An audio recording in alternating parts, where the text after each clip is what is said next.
Hey, good evening and welcome to tonight's live stream. Today we are going to be looking at some of the beginner equipment. We're going to be specifically talking about cameras, hopefully lights and sound, but I'm just going to really focus so much on best beginner cameras. So if you are a content creator, maybe you want to start making YouTube videos, TikTok videos and stuff like that.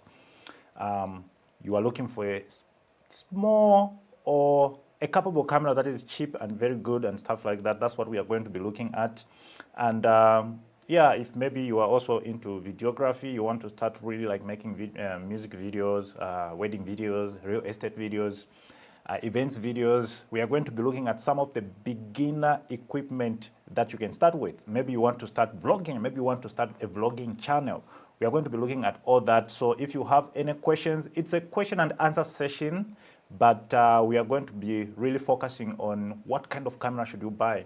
So I have some suggestions. I'm working on 5 new courses that are coming up, and there's some cameras that I got that I'm suggesting in some of those courses. Like there's a course that I'm creating, how to start a YouTube channel. So in that course, I go through over the equipment that you need to start up for a YouTube channel. And there's also a smartphone videography course that I'm making. There's also how to create your own online filmmaking classes, whether you are in makeup, whether you are in plumbing, whether you are a carpenter.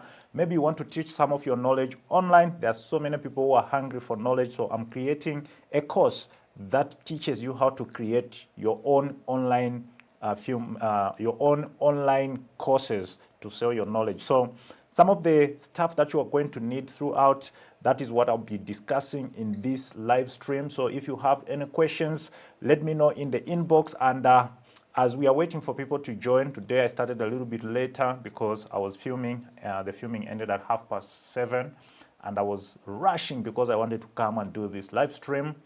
That's why. So I'm sure maybe a lot of people, they are thinking that maybe I'm not going to come live. So let's share the stream. Let's share the stream so that at least we have quite a number of people joining for this wonderful live streaming. I can see on TikTok here, people, they have already started joining, still requesting for a photo editing class. Photo editing class is going to come again sometime this year, but we are going to be launching 5 new courses, hopefully by the end of this month. So if you are not a member of UFC, Unify Film Classes, you can just go on the website and enroll there. Trust me, you won't regret it. It's the biggest online filmmaking classes in Africa, which teaches you exactly what you want, what you need to know. You know, no bluffing, no going into history of cameras and stuff like that, but just teaching you exactly what should make you to start filming and create really good videos. So that's what we are going to be looking at in today's live stream. So let's catch up. Oh my God. All right, so let's see if there are people that are tuning in on YouTube, Facebook, and stuff like that. Okay. So if you have any questions, just keep them coming, and please don't forget to share the stream. It's very important.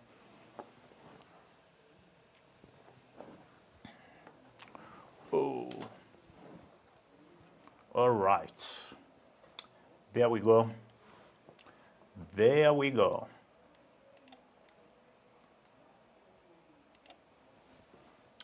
Let's see how many people are tuning in on YouTube. We can see Felicity is watching all the way from DRC Congo. Thank you for joining. You can see explain more about the scopes. The scopes, I've explained everything about the scopes in my course Color Grading Pro.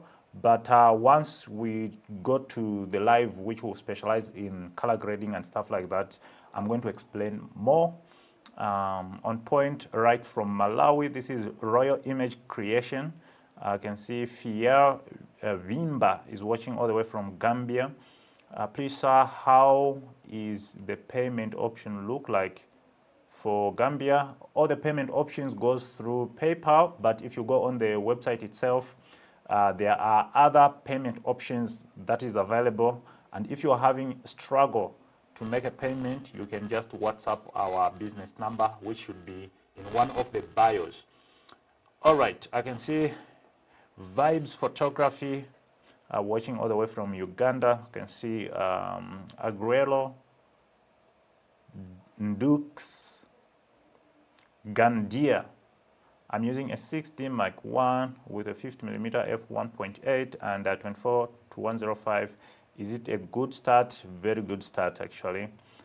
It's a very good start. That combo, that is the combo that I started with, though I started on the Canon 7D Mark II, but they work perfectly. I can see J&H Visions Pro watching you all the way from Josie. I can see Tawia. Greetings, brother. Greetings to you as well. That is YouTube. You can see people are tuning in. Sorry to be off topic. I'm building my PC under your guidelines. What size of power supply will I need?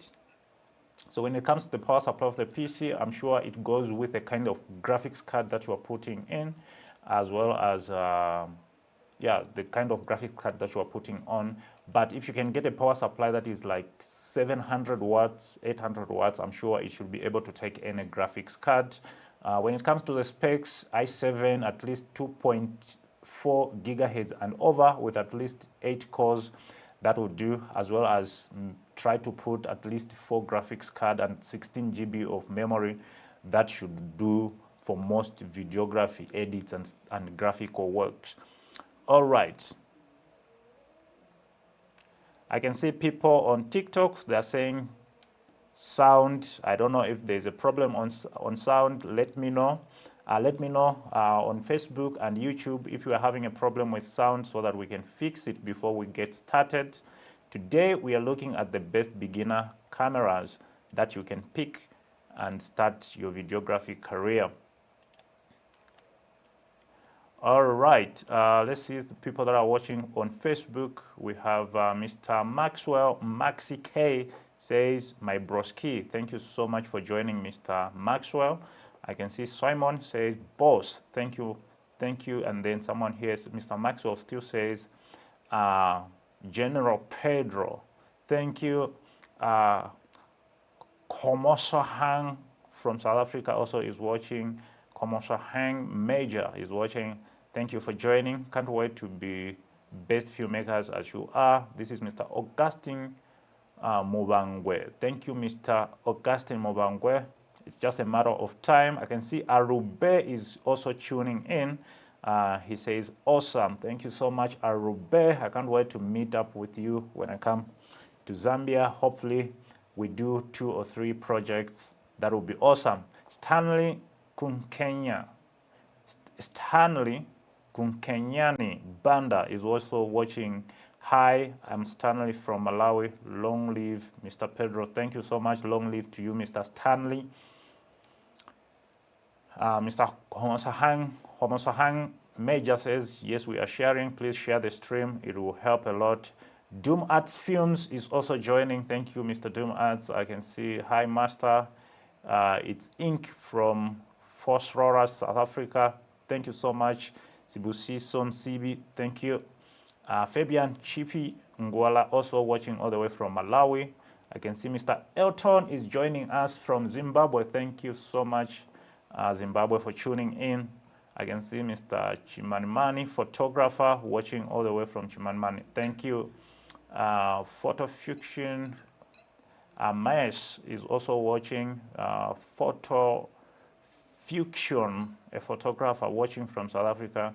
I'm using Canon 2000D. Is it good for a starter? I think it's one of the most recommended cameras. It's really good. It's really good. Camera, it's just the lenses, your setups, your lighting, your set designing, you know, your costumes and stuff, and your story. Otherwise, most DSLR cameras these days can really shoot good videos. It's just really how you use it.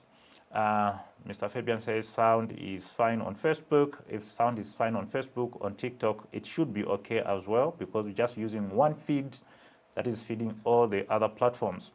All right, watching all the way from South Africa, this is Lakanipo Knowledge Nduze, watching all the way from South African Mpumalanga. Please include lighting, diffusers, and which affordable fabrics can be used if one can't afford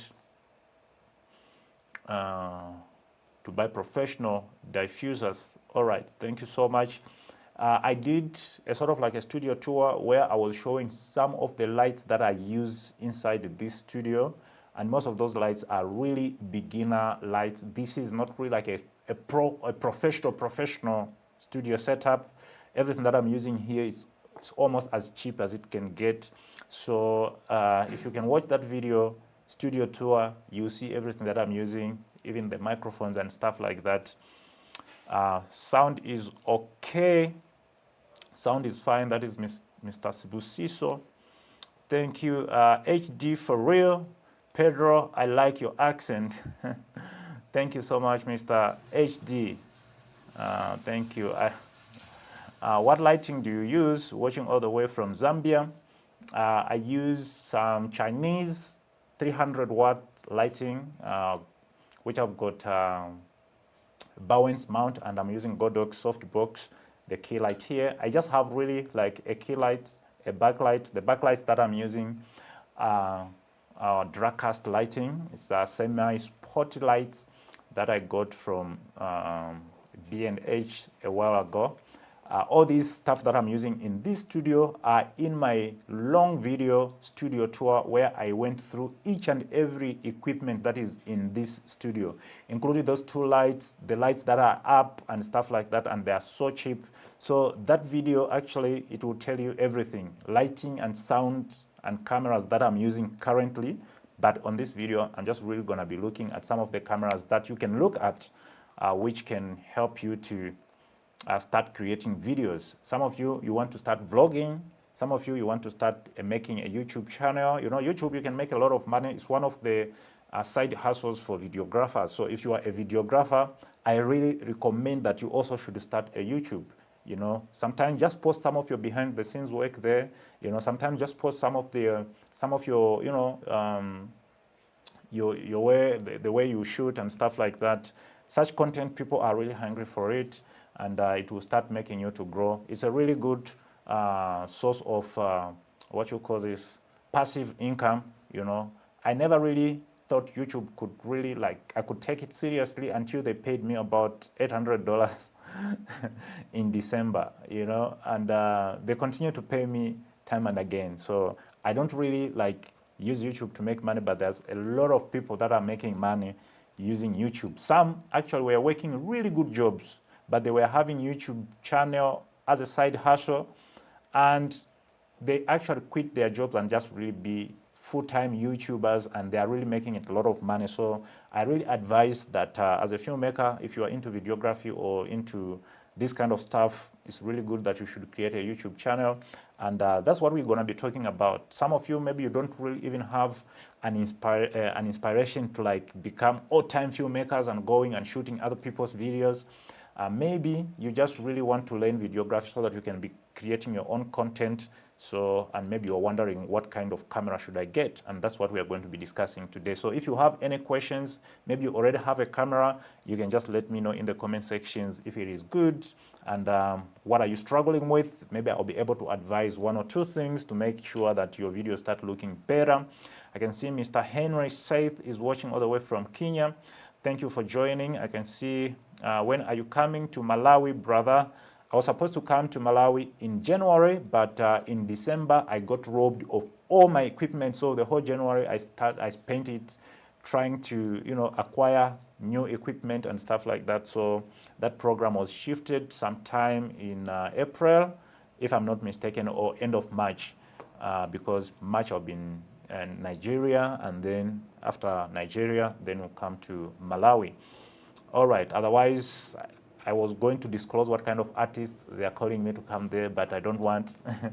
You just see when I get to Malawi. So they're waiting for me as well. Catching up from Rustenburg, this is Mr. Dubaro Mukanya. Thank you so much. Which one would you recommend to get between Canon 250D or Canon 80D? I would recommend Canon 250D because it's a later version. You know, it has got a newer technology, and it shoots 4K, even though it crops a bit. Canon 80D doesn't shoot in 4K. So I would really recommend, if between 250D and 80D, I'll get the 250D. Just Violet prays, when are we resuming our workshop programs? So Mr.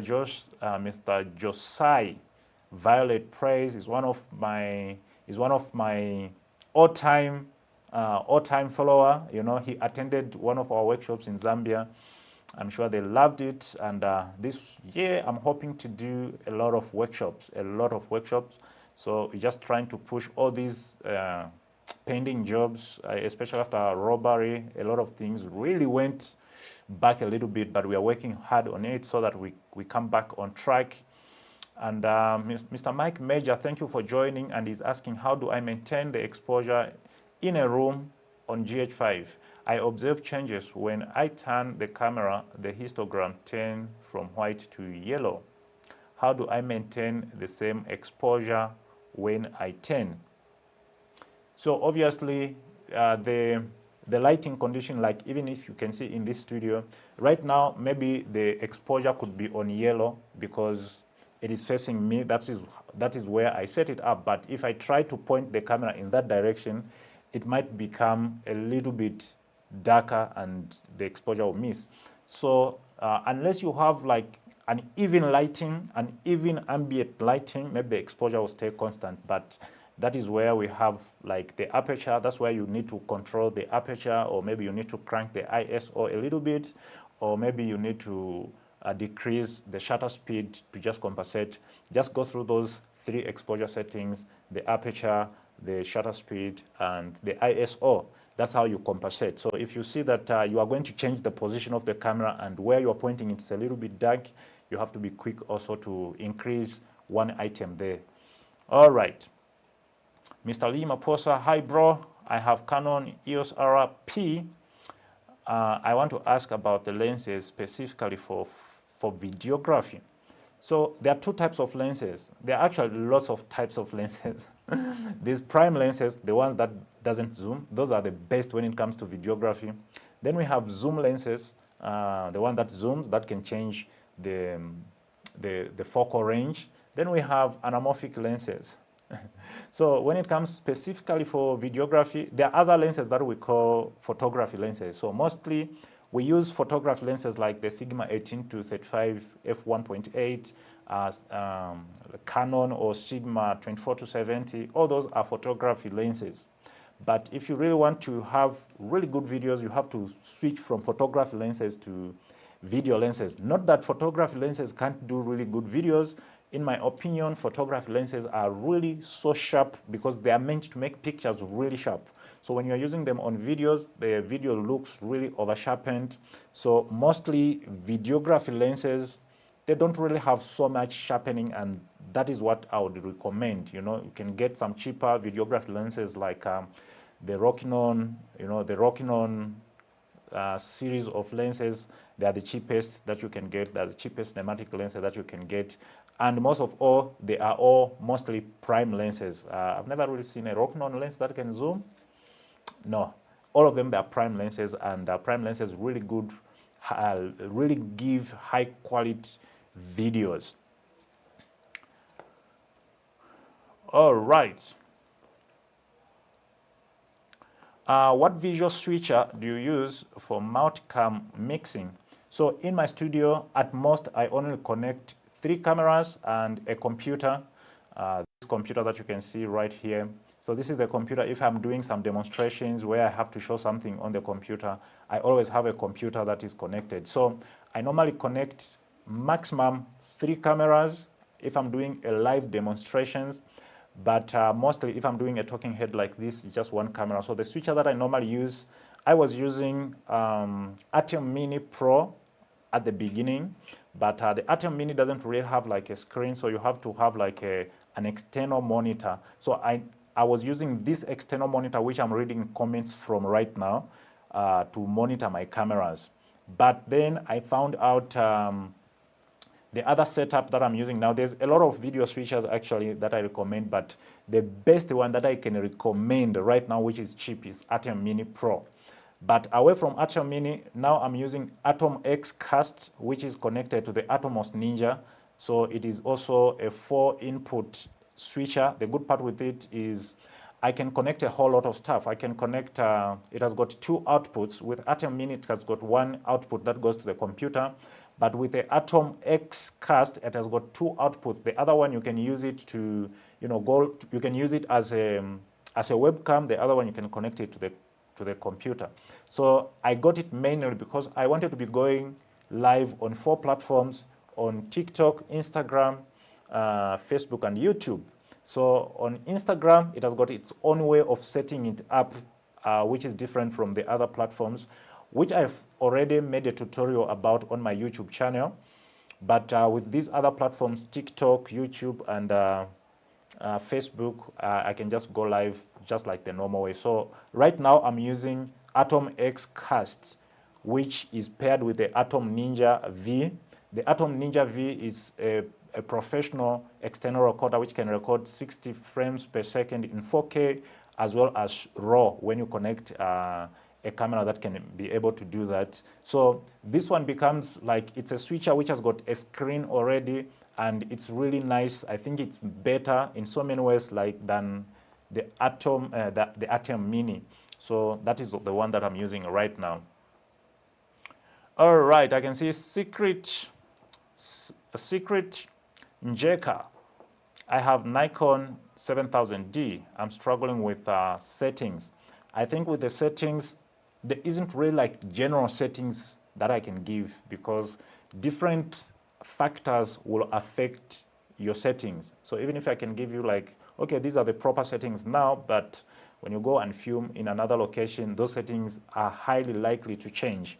So what I can advise is just go on YouTube and try to find some tutorials on how to set up your camera properly. You know, if you don't understand camera settings, I think the best thing is to understand camera settings. It's just like you are driving a car. The best thing is to understand how to change gears, you know, because you cannot just be told, okay, this is the gear, you need to be driving in gear 2. At some point you need to speed up, at some point you need to slow down, so you need to play around with changing down, or maybe if you're using an automatic car, still you need to know exactly when to brake and when to speed up. Maybe you are using the road, at some point it's high, maybe you press, and when it's going down, maybe you reduce the acceleration and stuff like that. That is the same language that happens also with cameras. So what I can advise every filmmaker is to make sure that you just learn the basics. These things can just take you literally a day. You know, if you are in my course, I'm sure the people that are in my course can testify to you that I go through the camera settings in just 17 minutes, and I show you all the important camera settings that you need to do in order for you to shoot a good videos. Because some of these camera settings, you need to balance them up, you know. If you shoot higher as ISO, you might brighten your image, but introducing noise. If you shoot at a higher shutter speed, your image might be dark, but it will be so sharp and lose that natural motion blur. If you are shooting at a lower aperture, you know, you might have shallow depth of field, but the image might be bright. So you need to find a way of balancing all this stuff. And I think I explain it better than anybody on the internet in my course, Videography, DSLR Cinematic Filmmaking. All right, Mr. Joe Malcolm. Hi, Pedro, currently using Lumix G7, looking to upgrade. I am looking at either Canon R8 or Lumix S5. Which one would you recommend? First of all, if you mainly shoot videos, I will recommend Lumix. Lumix cameras are DSLR cameras that have got video-first features than photography. So they already perform very well when it comes to videography than in photography, right? But if you are a hybrid shooter who wants to do the best photography at the same time best videography, I'm sure the R8 is the go-to camera. In fact, in one of the cameras that I'm going to be discussing about today, I have the Canon R10 as one of the beginner cameras that you can get, which can shoot really high professional videos. All right, so between R8 and Lumix S5, I'll go with Lumix because it's more of a video camera than photography camera. And even the video texture actually is different. You know, when you are filming your videos with a DSLR camera, you will just instantly tell that this was a DSLR camera because it has got a certain video look. But with cameras like the Fujifilm, the Lumix, the Olympus, I think they are slightly, not really the Olympus, but Fujifilm in the DSLR world, not like the Blackmagic and stuff like that. But all these Sony DSLR cameras, they are all photography-first cameras. They really do well when it comes to photography, unless we cross over to, you know, Sony FX3, Sony FX30 and stuff like that. Those are Sony cameras that have got video-first features than photography. Okay, Mr. Homosahang, can I use a Panasonic camera and Canon camera to do a live streaming? 100%. 100%, you can do both of them, but then you need to really like adjust your settings to the closest they can look. I normally use the Red Cinema camera and the Canon C300 Mark II for my live stream when I have other people joining me in the studio. Very soon I'll start inviting other filmmakers to come inside the studio so that we can discuss these things together and you ask them questions, some of your favorite videographers. So when that time comes, I'll be using that setup. I have two Canon C300, but now I just use the Red Cinema camera because I normally use it to record all my courses. So it is already set up. There's no need for me to be moving it up and down. So yeah, you can use both cameras, but make sure you try to match the settings as possible. All right, Mr. Cornelius Kitwa. My denoise don't work on my Premiere Pro because my GPU don't support. Which one is alternative? So which denoise are you using? Because the best denoising plugin that I normally use, even myself, is Neat Video. And I think you can get it for free on my Facebook or on my website where I sell courses. So Neat Video is the best. So I don't know which denoiser you are using. All right. Mr. Hex Multimedia, watching live from Malawi. I am a beginner and I'm using Canon 760D with a standard lens, but I'm struggling to balance the camera settings. So let me know what exactly are you struggling with. Maybe I can tell, but I've already explained that you actually need to know the basic, you need to understand the basic settings of a camera. You see, so if you get in my course, DSLR cinematic filmmaking, that is what I start with. I start with 10 things to look out for when you are buying a camera, and then I go to 10 most important settings and show you exactly what they do to your footage and how to set them up correctly. So you just have to make sure you understand the camera settings, you know. It's sad that most videographers actually, until today, even the ones that have been filming for a long time, they still kind of like guess settings, you know, because filmmakers, for some reason, they don't really have time to learn their camera, you know. I always, before, even myself until today, before I go and shoot a certain particular project, I actually know what kind of settings I'm going to use, and I go through my camera to make sure that it's exactly what I'm going to need. I do some test shots and stuff like that. So it's not like when you are a professional, then you just really pick up your camera and just go and try to do the settings on set and stuff like that. You just really need to have some basic ideas of the settings that you need. It's very important. All right.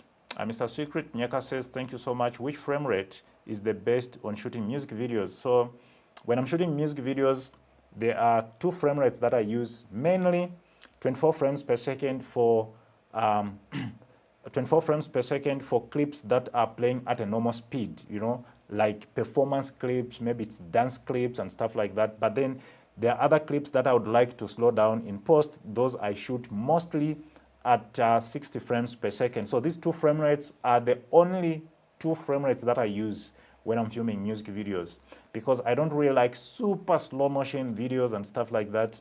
At the same time, slow motion is so important in video editing, and I use those two frame rates. So 24 frames per second and 60 frames per second. But if it is an artist, before I work on a video with an artist, there are some artists that will tell me to say, oh no, I want to work on video that I want to put on TV. And if I know that they are going to broadcast that video on TV, especially here in Africa, we use PAL 25 frames per second. So I usually shoot at 25 frames per second for all the performance clips, for anything that has got a probability of going on TV. But for the rest of other things, I shoot at 24 frames per second. Others, 23.976 frames per second, because I want them to look as cinematic as possible, because 23.976 or 24 frames per second, this is a frame rate that actually makes your video look cinematic, right? So just really be careful about that. Which frame rate? Okay, answered this one. Hello, Mr. Pedro. I use Samsung NX500. Is it good for videos? It's really very good. I actually used that camera on one of my live recording videos. I was using it as a wide shot. It really does the job, provided you have really good lighting, you have worked on your story, and you know, you have an idea of exactly what you want to do with it. You know, when it comes to cameras, each and every camera will have its limitations. It will always reach its breaking point. So as a filmmaker is to try and understand your camera, try to know what it can do best and what it cannot do best. You know, even all these RED cameras, it's not like they can do everything good. You know, there are points where they actually break. So I know exactly that, if I take this camera, I might not really win with what I want to do. So it's better I change to another camera, or maybe let me see how I'm going to navigate where it struggles, right? So they are really pretty much bad in low light, these cameras. So mostly when I'm shooting videos at night, I have to make sure that I have enough light in order for me to create really good videos. All right, Mr. Pro Ivy says, which camera can I use for video shooting for SDA choir? I think pretty much any camera you can afford, but if you are shooting choir videos, it means you will need to have two focal ranges, at least a wide lens that can take the whole choir at once, as well as a medium and a telephoto lens that can go for close-up and medium shots. So not really necessarily the camera, but the focal ranges, especially if you're working with groups of people. You want to go wide to show all of them.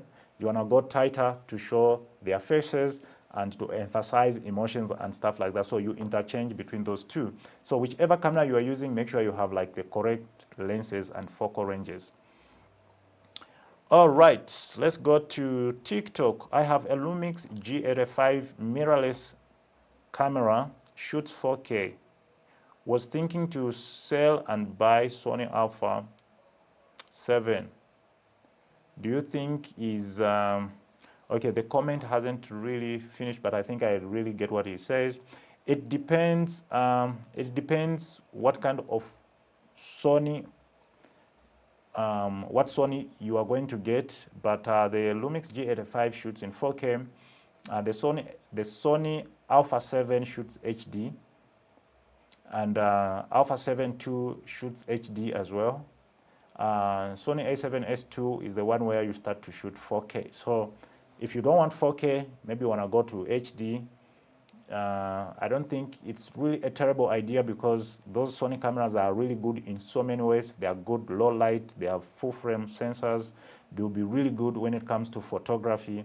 The Lumix G85 is terrible when it comes to photography. So if you want to do sort of like a hybrid where you do photography and videography, I think going Sony route would be really good. But if you are really sticking to videography and you really want 4K, I think the G85 will shine.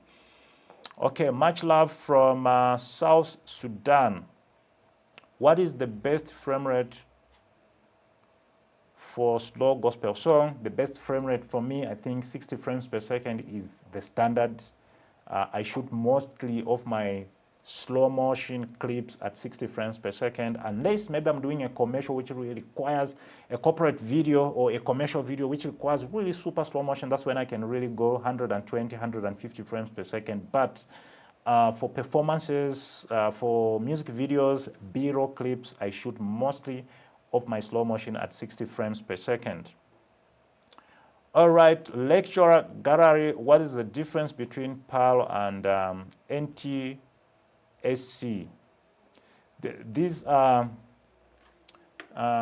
these are picture scans. PAL and NTSC, these are picture scans. It is just the scans through which the broadcasters broadcast their videos, right? So here in Africa, we are using PAL, which is 25 frames per second, and then NTSC mostly is 29.976 frames per second or 30 frames per second, and they use those kind of picture scan in China, Japan, America, in Europe, actually. So you have to know in which region are you producing your videos in, then you can really look for the best scan. All right, so for me, mostly I shoot PAL 25 frames per second for any content that has got a possibility of going on TV. But for anything that I just really want to look cinematic, that is gonna go in YouTube, on YouTube, and you know, I shoot everything at 24 frames per second. I edit my timelines at 24 frames or 23.976 frames per second.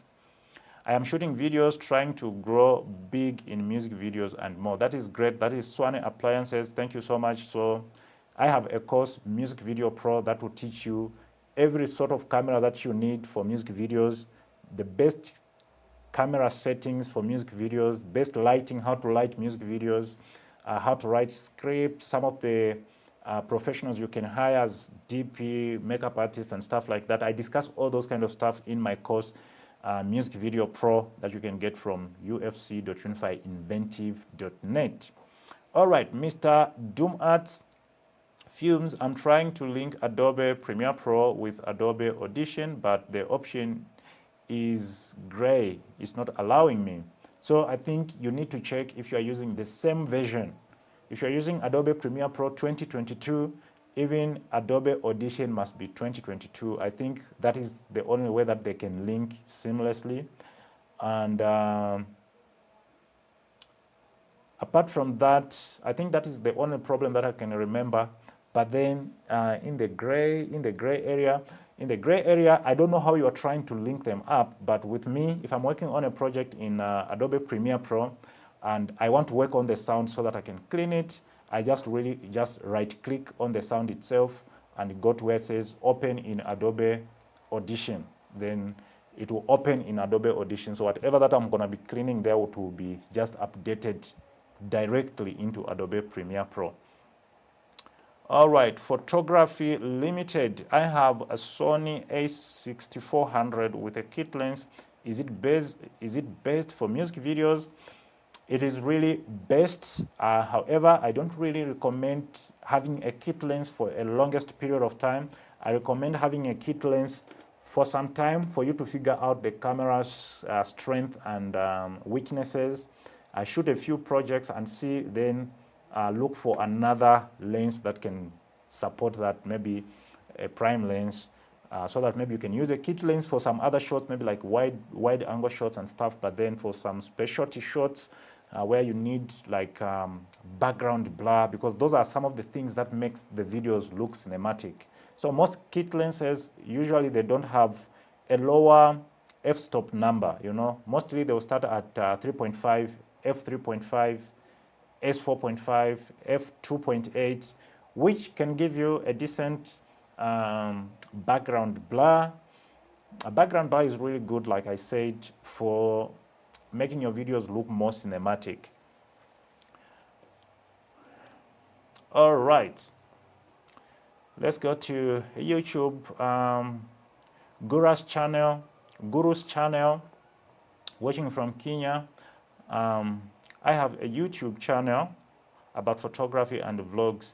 Give a shout out kindly. All right, guys, Mr. Guru's channel, he has a YouTube channel about photography and vlogs. So please, guys, if you are interested, you can check it out. Mr. Robert Aguio, Robert from Uganda. Greetings, mentor. Thank you so much. Greetings to you too. Do you have any questions?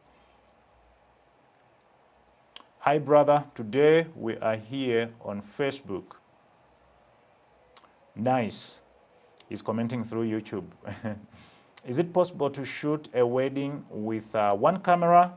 Yes, I've done it before. In fact, when I started videography, wedding videography gigs were my bread and butter, and I only had one camera. Though it is really difficult, you have to actually really be fast and plan your shots properly.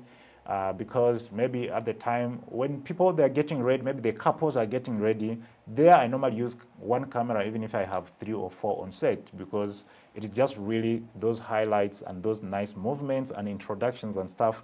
But then when you get to the church where it's marriage blessings, you need one camera that is focused on the pastor preaching and one camera on the emotions and probably maybe the third, but mostly I just 2 will be okay. So you need one moving camera, maybe on a gimbal, to just take some really nice emotional shots of people reactions and stuff like that. And you need one camera that is set specifically where sound is connected, maybe to the pastor and when they are exchanging vows and stuff like that. So 2 cameras are ideal, but it's also doable with one camera, though it's going to be really difficult. All right. Mr. Danny Boy says, can Nikon D7500 shoot quality videos for gospel song, and which lens millimeter should I use?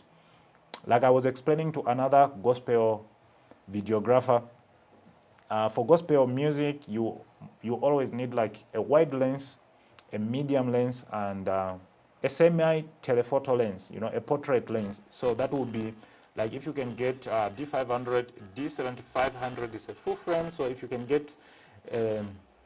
get 16 millimeter as your wide, that would be good. And then you get a 35 millimeter lens as well as a 50 millimeter. That would be a really great range for most of those gospel music. But if it's really like a large choir, you don't want to move closer to them, you can also get a 70 to 200. It will help you with that. All right, I can see Lihani Lizo is watching all the way from United States, Georgia. What's the difference between a vlog and a vlog and a flat footage in Lumix S5? From Georgia. A flat profile, a log profile allows you to capture a lot of details, especially if you are shooting, your camera can also shoot in 10-bit. That is the only time that I advise people to shoot in log profile. So log profile will give you the flattest image possible. It will not really record a lot of contrast. It will not record a lot of a lot of saturation and stuff. It will really be flat, as in flat. But a flat profile, it gives you a bit of contrast. It gives you a bit of saturation. It gives you a bit of some of those stuff. But it's not as like a standard picture profile, which looks like normal life. So you have some ability to grade it here and there, but a log profile, it gives you so much freedom when it comes to grading. All right, Aguero, how do I master manual focus? My camera has bad autofocus. I've been filming for the longest time with cameras that are terrible when it comes to autofocus.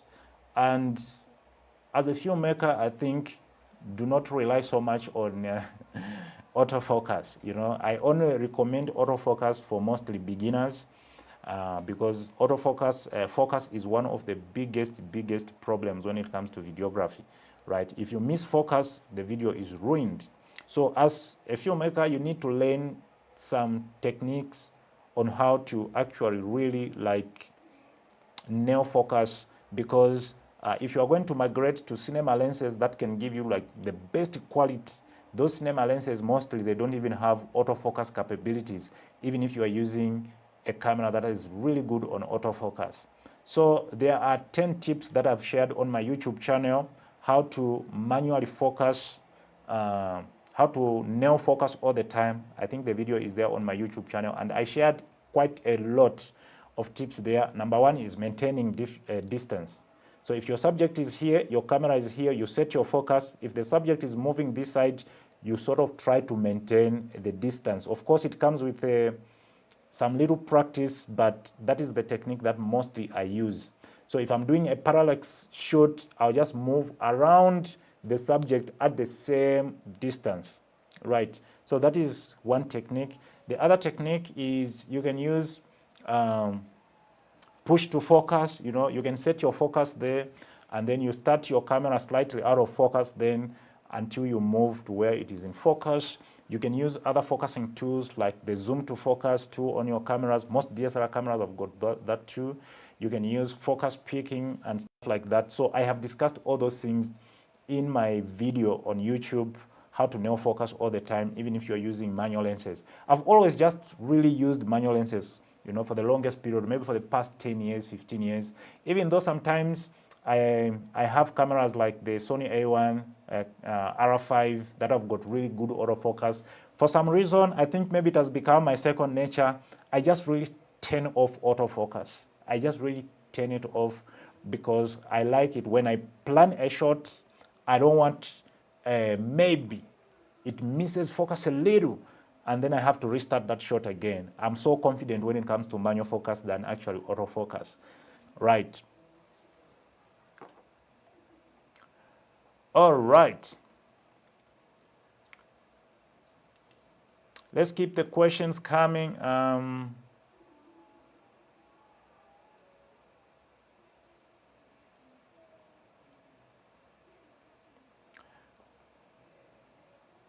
Let's go to Facebook. Do you recommend dynamic link technique? If you have to, I really recommend it. But mostly, I don't really use it a lot. All right, that is Mr. Sibusiso who is asking, do you recommend dynamic link technique?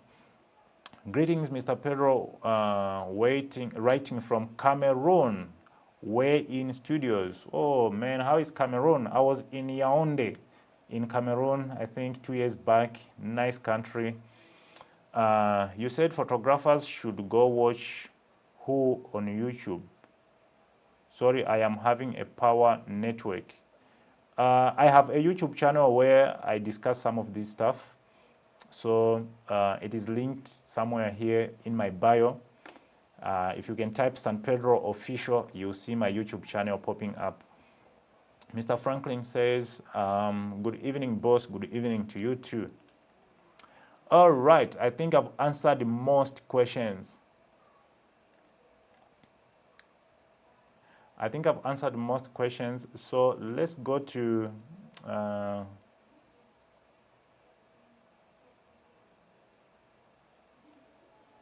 right, so I wanted to talk a little about some of the beginner equipment that you can actually get started with in 2025 to do some of your videography works. So there are two categories. Like I said, there are people who just really want to create videos for themselves, right? Like a YouTube video, a vlog, and maybe a course for themselves. They're not really interested in working for other people, like going and shooting music videos and stuff like that.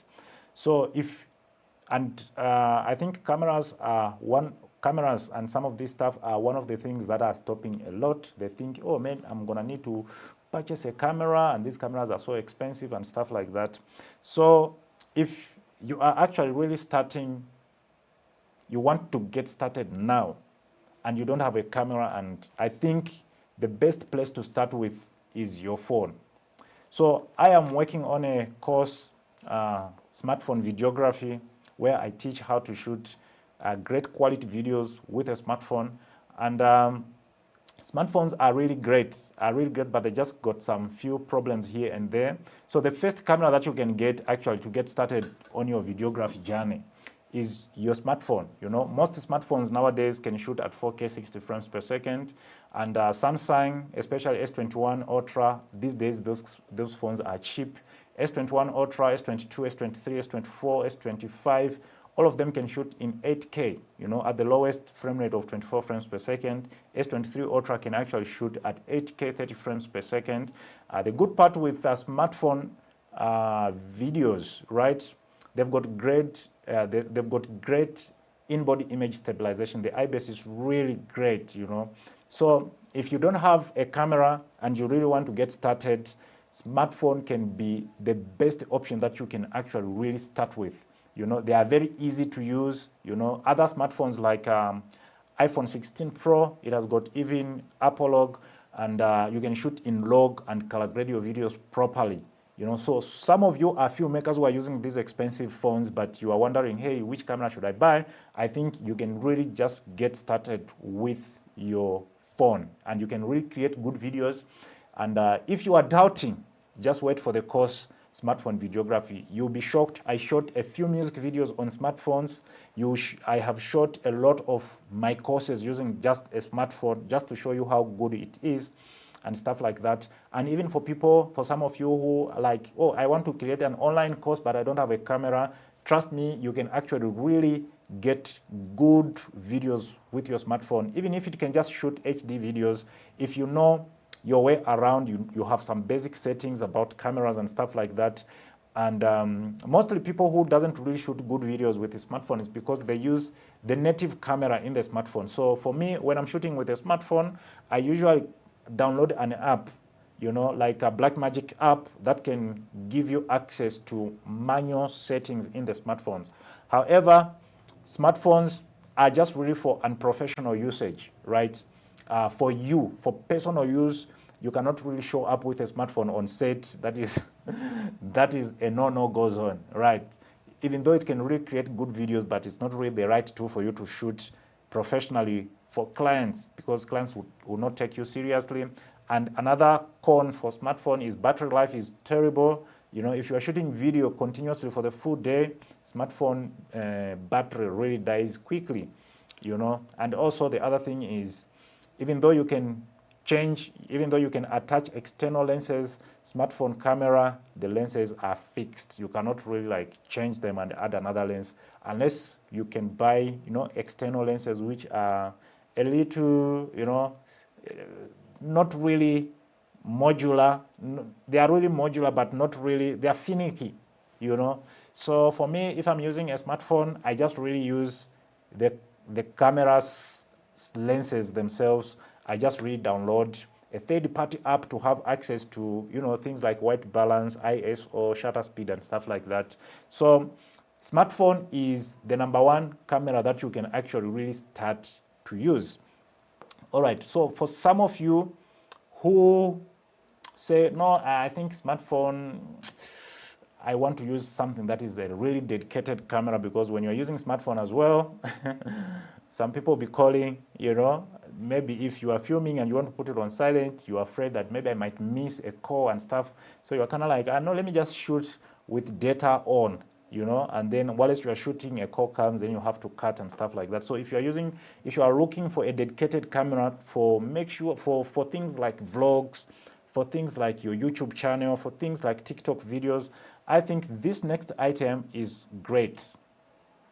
The DJI Osmo Pocket 3 is the one that I can recommend, but you can also look at the Pocket 2, the original DJI Osmo Pocket. So this one, the pros is it can shoot at 120 frames per second. It has got a built-in gimbal, and it can shoot 10-bit D-Log-M, which can give you some, you know, latitude when it comes to color grading. It has got great autofocus as well, really great autofocus, and it's also very easy to use. The only problem though is it has got a fixed stabilizer, fixed lenses, and it's difficult to upgrade. You know, there isn't really like accessories for this camera.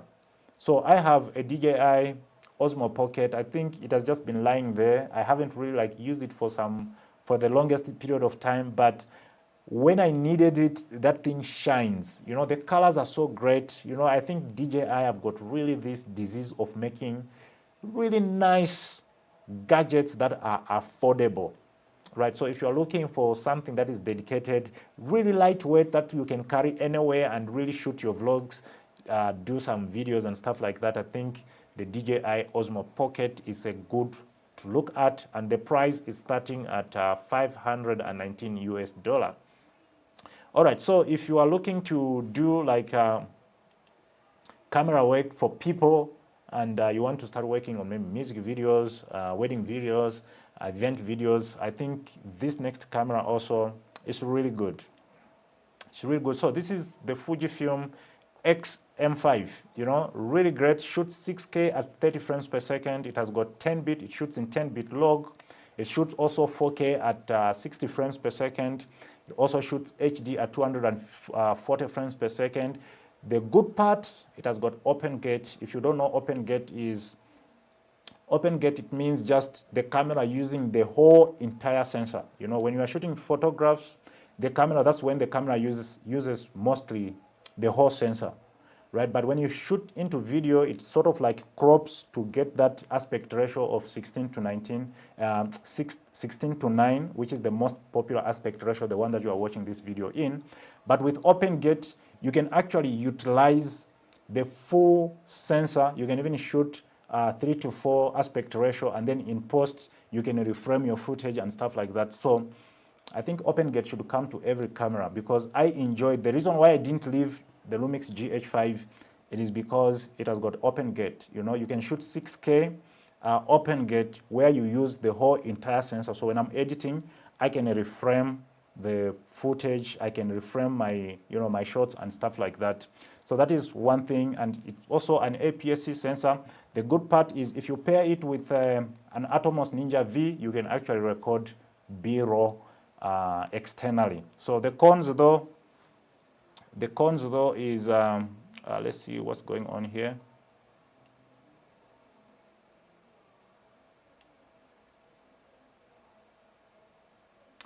All right. The cons though is lens choices for Fujifilm. There isn't really so much available lenses, so it's going to be really difficult. It has got no in-body image stabilization like the GH5. Autofocus also is not really great, so if you are really a beginner, this camera will make you suffer with autofocus, but it shoots 8K, 10-bit in D-Log, really, in log profile, it's really a steal. You can create amazing visuals, and the price is $899 US. And then next, let's look at this camera over here, the Canon EOS R10. This is one camera that I would recommend for every beginner. You know, Canon cameras are really good when it comes to their colors. It has got the best, it has got great color science. It has got great autofocus, that dual autofocus system, really amazing. And the good part, it shoots 4K at 60 frames per second. Right, so that is really like the next standard. You know, we used to have HD 60 frames per second because at least you can shoot in slow motion. But when cameras started really applying 4K, there wasn't really like 4K 60 frames per second. Only a few cameras like the GH5, that camera was ahead of its time, like the GH5, and some really high-end cinema cameras like the Red Raven and stuff like that. So the Canon EOS R10 is a really good starting point. You can shoot really great videos. And the cons, the 4K, when you are shooting in 4K, it crops the image, and it affects your viewing angle. That is another con. And then the biggest problem with these cameras is the RF lenses that they introduced, because there isn't really like any third-party lenses that goes with this camera. So you have to stick to RF lenses, and RF lenses are so expensive and are not really easy to come by. It has got no in-body image stabilization, and sadly, it only shoots in 8-bit. There is no 10-bit in log. So that is some of its cons, but the pricing also is about $1,000, $979. All right, the next camera that I want to show you, which you can try out,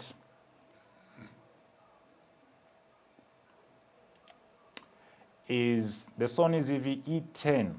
This we settle. This camera is good in every way. It's really great in every way. It shoots 4K at 60 frames per second. It has got great autofocus system. It records 4K 60 frames unlimited. You know, some other cameras, they will record, it has got a limit of 30 minutes, it will stop. But with the ZV-E10 Mark II shoots non-stop. It has got many lens options. So for people who are in the Sony, for people who are using Sony cameras, you know how easy the Sony E-mount lenses are everywhere. It is using those same E-mount lenses, which is good. And the good part, it shoots 10-bit in S-Log3, which is really good for color grading and stuff like that. This is really a solid camera. If you really want to get started, shoot music videos and stuff like that, you can get this camera and you never really go wrong. So the only con is it doesn't really have IBIS, and I'm emphasizing so much on IBIS because that is the only reason why I chose the Lumix GH5. When you are holding the Lumix GH5 in your hands like this, it's like you are using a gimbal. You know, the footage is so stabilized. That technology is really great, and I miss it on most of these cameras. But it shouldn't really be a deal breaker because gimbals nowadays are so cheap. You can just really put it on the gimbal. And also, one thing I don't like about Sony cameras is their menu system are really finicky to navigate. They're not really like straightforward like Canon menu system or the Red menu system or the Blackmagic menu system. So these are some of the beginner equipment, beginner cameras that you can look at. This is just part one. Part two, I'm gonna get into like the Lumix GH5 and also give you a few intermediate cameras that you can use. Like after with these ones, then you get to the next step, and then you get to the professional ones. So some of you were asking me about lights. I think these lights are so cheap, but I love them in so many ways. If you watch my YouTube videos where I was doing a studio tour, you'll find these lights, I'm using them in this studio. So these are rechargeable video and photo LED light kit. It comes with 2 lights in the kit. It comes with batteries, chargers, and some, Core 8 mounts, and they're just $65. These lights are super bright, though the batteries don't really last long. I think the battery, the longest they can go is 45 minutes to 1 hour, but they come also with a cord that you can connect it directly to electricity. So for some of you who have really like cameras that are not so good in low light, or maybe you are starting, you want a light kit to start with, I think you cannot go wrong with these lights. I have been using them for the longest period of time, for the longest period since they came out, these lights. I think I'm one of the first person to buy them when they were slightly expensive, because that time I think I bought them for around $110. But now you can see new on Takealot, you can get them today for $65, which is really a steal. All right, so another thing that I want to throw in the mix is if you are going to do videography, especially vlogs and stuff like that, you are also going to need a microphone. So there's this cheap microphone. I think I have it. I think I showed it to you in my studio tour video. I have like 4 different types of microphones. I've got the Rode Wireless Go 2. I've got the Blink 500-01. I've got these ones, and these are the cheapest, but they can give you good sound. So for some of you who want to get into vlogs, want to get just really clean audio, the quality might not be like compared to the wireless Go 2, but they still really give you decent sound. And those are some of the beginner stuff that you can really get started with in 2025. So this is just part 1. Maybe if you want part 2, we can do part 2 where I can go deeper into these things. But these are some of the cameras that I would recommend. So if you have any questions, let me know so that I can answer those questions. Today's live stream is not gonna take that long.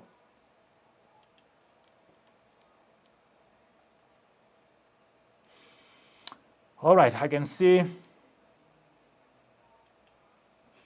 on TikTok here, Motamai Tabang 2 is asking, what is beat advantage? So each and every color that you see, colors are made of beats, right? So we have got 8-bit, which has got about 16 million colors. Then we have 10-bit, which has got about 1 billion colors. And then we have 12-bit, which has got 68 billion colors. Then we have 16-bit. So the lower the bit depth of a camera, the lesser the colors it has. So if you are trying to color grade it, especially if you are trying to color grade something in the sky, you'll be able to see the gradation of the sky. The sky will not be smooth. That is the best example that I can give, because your camera didn't really record high information in color. That's why every person who says, I want to shoot flat, I don't recommend people who are using 8-bit cameras to shoot flat, because some of that flatness is baked on the video itself. So when you are trying to color grade it, it just really falls apart because there isn't really enough color information. So you are really good to shoot your video in a flat standard, in a standard profile. Maybe you can just do some adjustment like decreasing the contrast, decreasing the saturation, decreasing some of those stuff to make it a little bit flat, so that at least your camera can record enough color information already, so that when you color grade, it's not gonna fall apart because it already has enough color information. But if you are using an 8-bit camera that doesn't really have enough color information and you are recording it in flat, it will be very difficult for you to bring back all the colors properly. They will fall apart in most cases. So most people will be like, oh, I think the best profile picture to film your videos in is either you are filming in log or in a flat picture profile. That is just really a myth. Even me, I shot so many videos in standard picture profile, because color grading is not really like the picture style. It just really like, it just gives you a direction in how you want your colors to go or your color grading process to go. But the picture profile doesn't really come up with good grading. The person who comes up with good grading is the person who comes up with a concept. When you are making a concept, let's say for your music video, you come up with a concept of the video, including how that video is going to look. When you are going to shoot that video, you already know what kind of lights you are going to use in order for you to get that look and stuff like that. So for me, who understand these things, most of the time, there are videos that, there's a video that I shot in Zimbabwe, Pombi. It actually won best video of the year. I shot that video on Lumix GH5 in a natural picture style, and I graded it. It won past even videos that were shot on Red Cinema camera and Blackmagic 6K, right? So it's just really having a basic knowledge about what you are doing in order for you to achieve the colors. So the only time that I can advise someone to shoot in flat picture style is if they are using a 10-bit camera, a camera that can shoot in 10-bit, because it records at least really high, a lot of colors. So it's easier for you to stretch and construct and, change a few things there. That is just the difference. All right. Is it advisable, Mr. Ndebele is asking, is it advisable to install C-Log on 6D Mark I?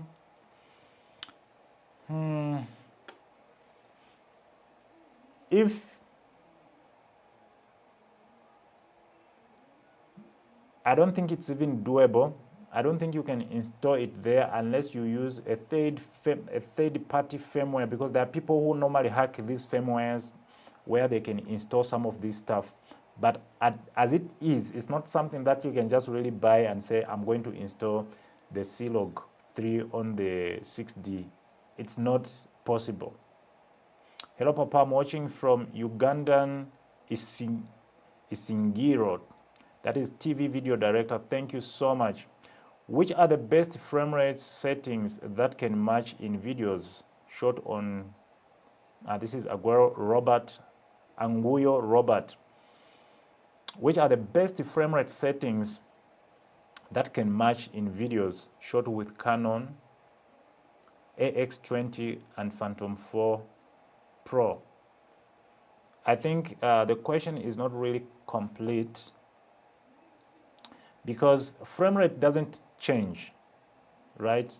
If you set your Phantom 4 Pro at 30 frames per second, you can also set your Canon AX20 at 30 frames per second. The frame rate is not going to be different if you set it the same way, right? The only thing that you can maybe try to match is maybe in the picture profile, like maybe the white balance, you know. Some cameras, even if you put this camera, if you put the Red Cinema camera on maybe, let's say 5500 Kelvin, and you put the GH5 on 5500 Kelvin, the colors will still look a little bit different. So that's where maybe you can say, okay, I think if the red can produce at least proper daylight and also it goes with the lenses that is attached. So if the lenses are different, you're gonna have to set one thing, another, and another thing, another, in order for them to match. Maybe you are using different lenses. You'll find that at 5500 Kelvin, another camera will be warmer, will be slightly warmer. And at 5500 Kelvin, another camera with a different lens, it will be maybe really natural daylight Kelvin settings. So in order for them to match, maybe on this other camera, you need to push it maybe to 6,000 Kelvin. That's when they'll match. So, but when it comes to things like frame rate, if you set frame rate at 30 frames per second on this camera, it doesn't matter. If you have to just match it. If you want the frame rate to match, you just have to match it with the next camera, right? Even if I shoot 30 frames per second on this Red, in order for me to match the frame rate on this phone, I'll have to set it also at 30 frames per second, because those things don't change. Things that can change a little bit in order for you to match are things like white balance.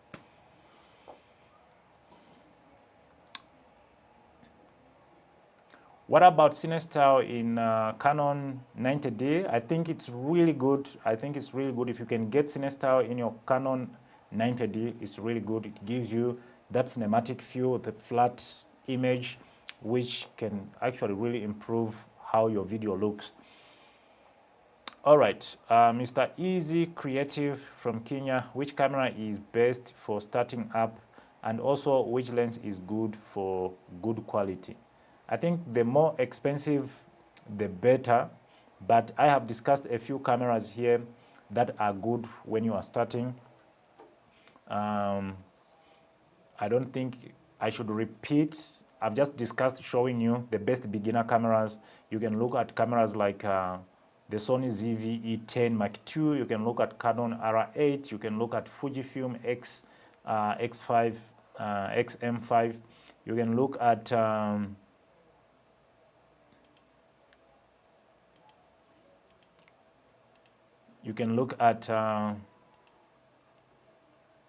yeah, those are beginner cameras, but you can also look at cameras like Canon 70D. Those are really good startup cameras for beginners. Canon 77D, 80D, Canon 90D. You can look at cameras like Sony A6100, Sony A6300, 6400. You can look at cameras like Sony Alpha 7, Sony Alpha 7 II, Sony Alpha 7S1, 7S2, 7S3.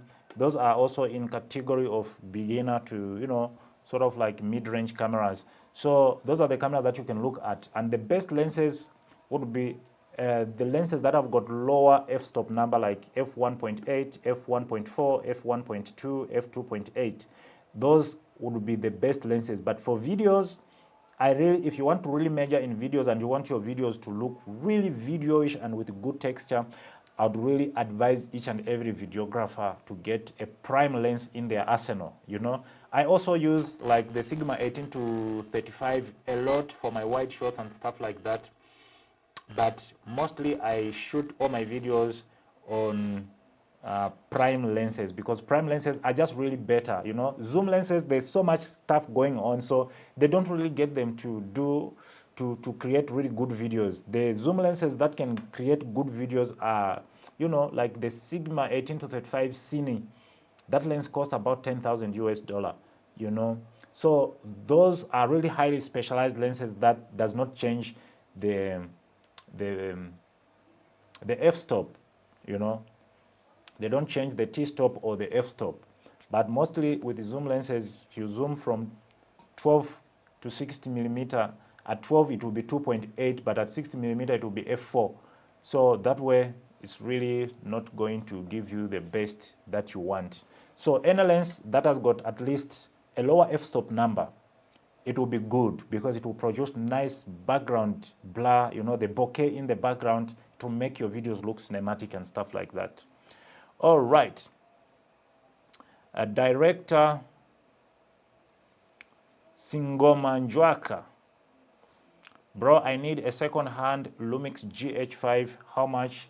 Usually, I have Lumix GH5 second-hands at 16,000 rands. That is somewhere $700. Yeah, I can get you one. You can get my number. Don't get any other number. If you text somebody, if somebody gives you a wrong number, because there are people who are selling cameras in my name, there are people who have opened accounts in my name posing as San Pedro and selling people stuff. For me, I sell things that are so legit. If before I sell the camera, I'll even make a tutorial for you on how to set it up and stuff like that, things that you need to be aware of. So it's different. So if you don't talk to me whilst you are buying your gear and you are buying from San Pedro, there is a high probability that that is a fake San Pedro. Make sure if you get my number, tell people, call that person to say you want to speak to me, because I'll be able to guide you properly. Yeah, there is a Facebook using your name to scam people. There are many. If you go on Facebook Market and search for different types of items, you will see my name popping up in so many directions, in so many accounts. One day I even texted this guy to say, why are you using my name to scam people? The answer was, that is just how life it is. It's crazy. It's crazy. So I know I have built a really good reputation when it comes to these things of videography, and I have never really disappointed. There's no person who has ever gone somewhere, even in private, complaining that, oh, Mr. Pedro sold me a camera that is not working. Oh, Mr. Pedro, I sent money to Mr. Pedro and he didn't deliver me a camera. I sell cameras, guys. People can send money from Zambia. I'll buy a camera and put it on the bus, and I'll be on their call until they receive their items. So many people from Zimbabwe, so many people from Malawi that have bought items from me whilst I'm here. Sometimes I can tell them, okay, pay the money and wait for 2 weeks, the camera will be delivered to you. And it will be like that. So all these people that are seeing this sort of reputation, they have now started to create fake accounts to try and scam people using my name. So beware, if you are trying to buy anything that is attached to San Pedro, there isn't really so many San Pedro in Africa. You know, if anything, it's just me in Africa. So let nobody say, no, even also my name is San Pedro. Those are just scammers trying to scam you. All right. Let me take 2 or 3 questions as we are about to close.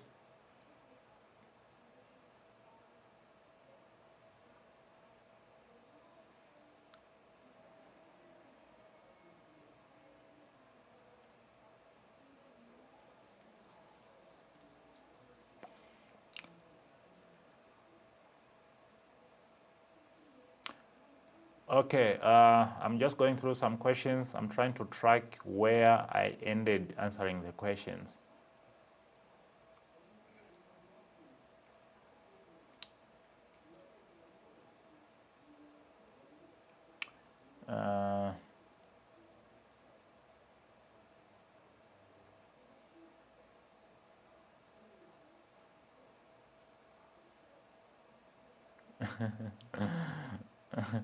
It's crazy. You said photographers should go and watch which YouTube. Okay, this is where I was.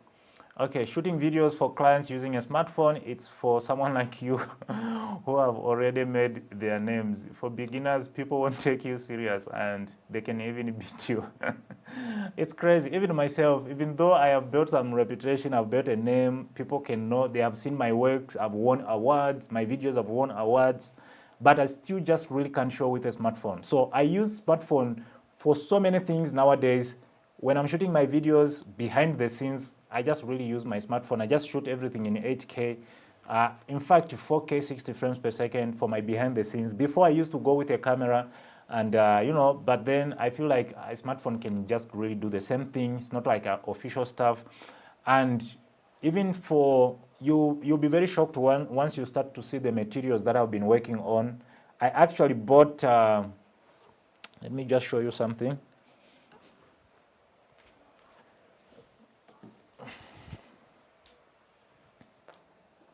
Oh yeah. So I actually bought, what you call this, external lenses for all my phones. So you can see, I don't know if you can see, the camera that I'm using is a cinema lens. It doesn't do autofocus. So you can see I have some lenses, some external lenses to hook on my phones, and you can actually really shoot amazing videos. If you are really working on your YouTube channel and stuff like that, man, if you have a phone, that is a very good point to start from. Mr. Doom Art says, I think I'm in love with this Fuji. It's really nice. It's really nice. And most of the cameras that I just showed you now, you can actually buy them second-hand, even cheaper.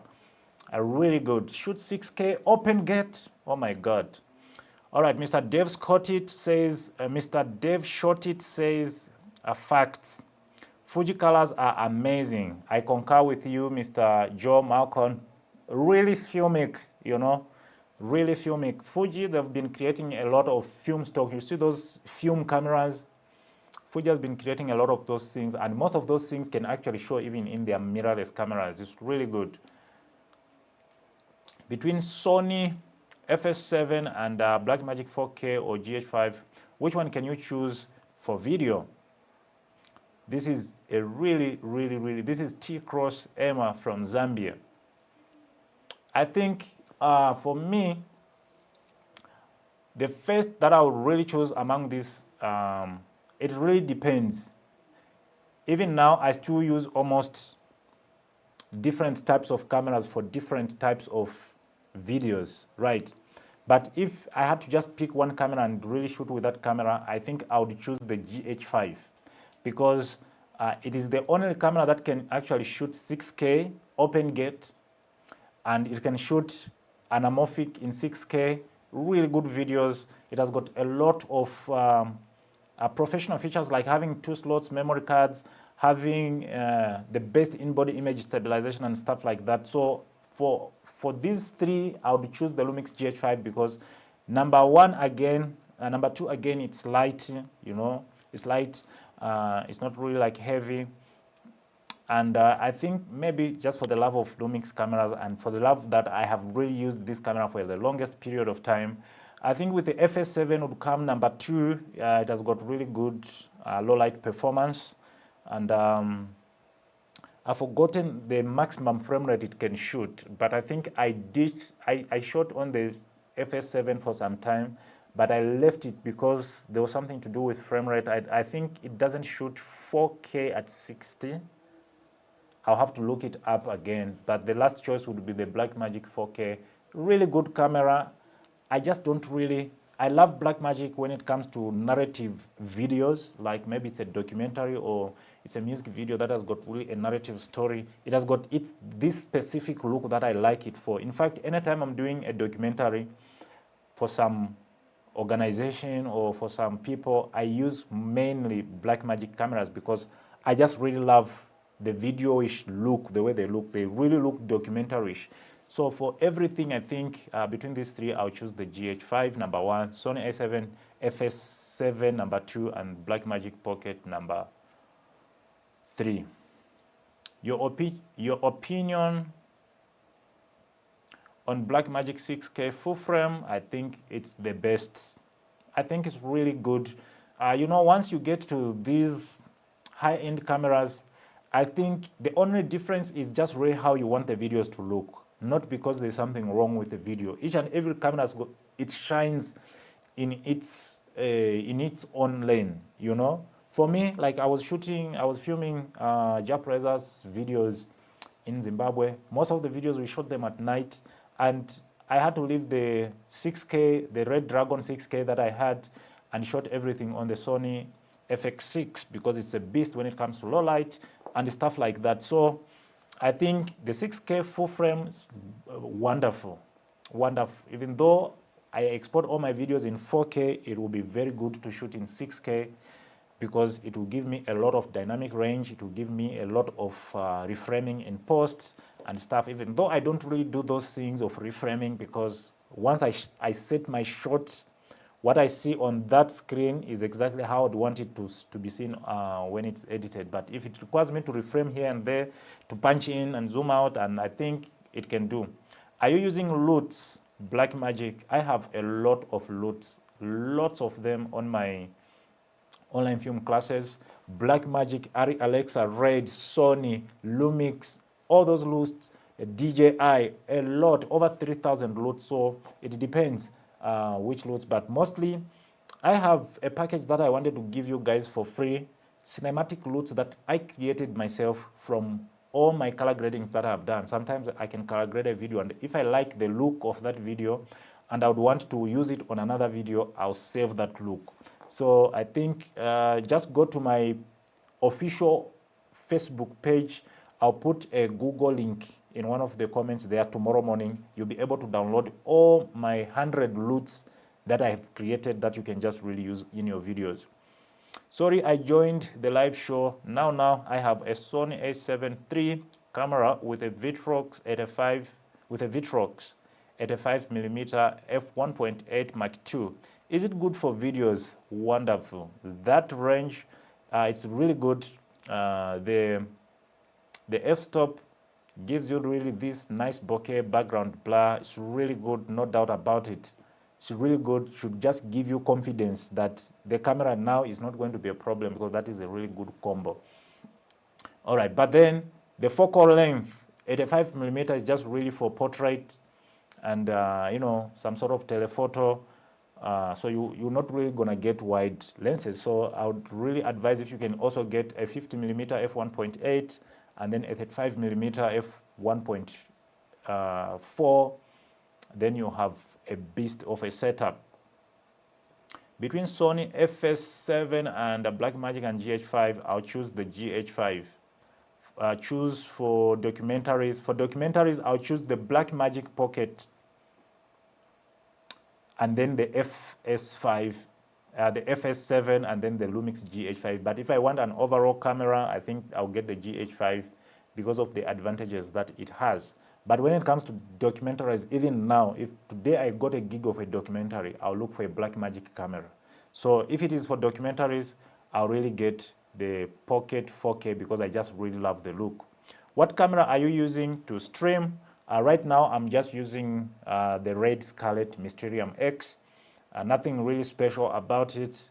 If the live stream is looking good, it's not because it's the camera.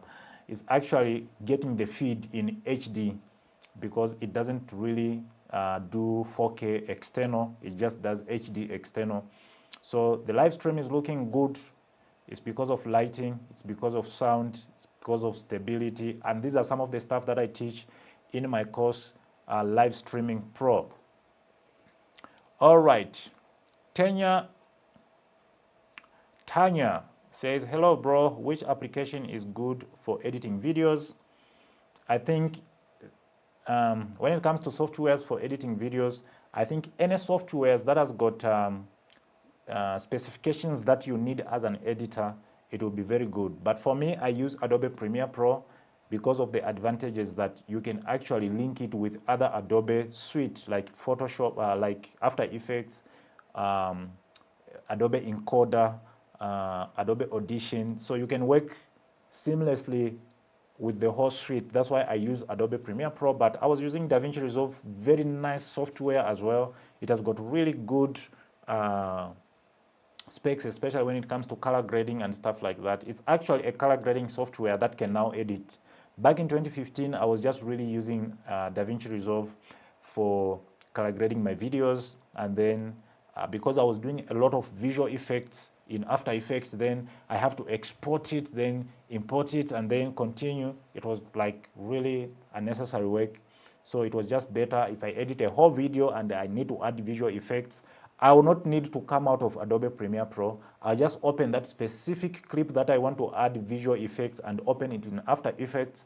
Then After Effects will open and it will be linked to Adobe Premiere Pro. I'll be able to do my visual effects in After Effects and it will be updating at the same time in real time in Adobe Premiere Pro. By the time I'm done with that effects, I'll not need to export it, then import it in Adobe. No. I'll just do my effects there and it will be updated in Premiere Pro. That's why I like it. Plus, it has got everything that I need actually. I do most of my color grading in Adobe Premiere Pro. I think people they have a misconception when it comes to color grading. They think you have to have really like a lot of things to adjust when you are doing color grading. It's really simple. I don't even take more than 20 minutes to color grade a video, because the way I shoot, the way I already know which color I'm going for. So whenever I'm setting up for my videos, I'm setting up for that specific colors. You know, I always have like a color palette that I'm following. And when I get the footage, after it's edited, it will just really, the touch ups to make sure that the skin tone looks the way that I wanted, the background and the outfits, they look the way that I envisioned it in the script or in the idea stage. So I think when it comes to the applications, the one that I like most is Adobe Premiere Pro, but you can use Final Cut, you can use Filmora, you can even use Sony Vegas if all you want to do is just to cut clips and join them together without really adding special effects and stuff like that. Blackmagic Full Frame, what is your opinion? Really great camera. I don't have any bad things to say about the setup. Hello bro, I didn't get you. I have Sony 6400 with a lens kit. Is it good for video?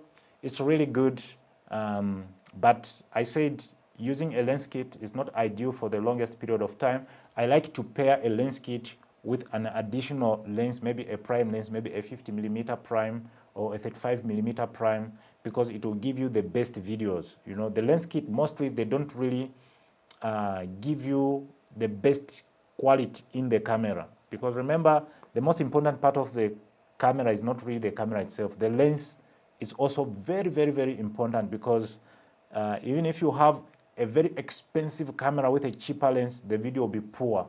But you can have the cheapest camera with an expensive lens, the video will look high quality. So it's a good combo. You can create really good videos, but I'll still recommend that you get an additional lens.